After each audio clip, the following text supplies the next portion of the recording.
নমস্কার বন্ধুরা, আপনারা যদি আমাদের চ্যানেলে নতুন হয়ে থাকেন তো প্রথমেই চ্যানেলটিকে সাবস্ক্রাইব করুন এবং ভিডিওটিকে লাইক করুন। আজকের ভিডিওতে আপনারা দেখতে পাচ্ছেন কেমকো ER90 পাওয়ার টিলার। এটি আমাদের বাড়িতে 2016 সাল থেকে আছে, তো এটা 2016 গাড়ি।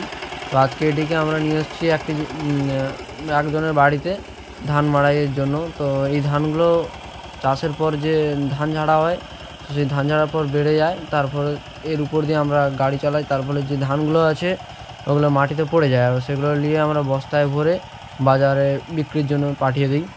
তো এভাবেই আমরা ধানগুলো মাড়াই করি। তো আপনারা কেমনভাবে করেন কমেন্টে জানাতে পারেন। তো আশা করছি আপনাদের ভিডিওটা ভালো লাগবে। তো ভালো লাগলে ভিডিওটাকে লাইক করো, চ্যানেলটাকে সাবস্ক্রাইব করো, আর সাবস্ক্রাইব করে চ্যানেলের সাথে জুড়ে থাকো। ধন্যবাদ।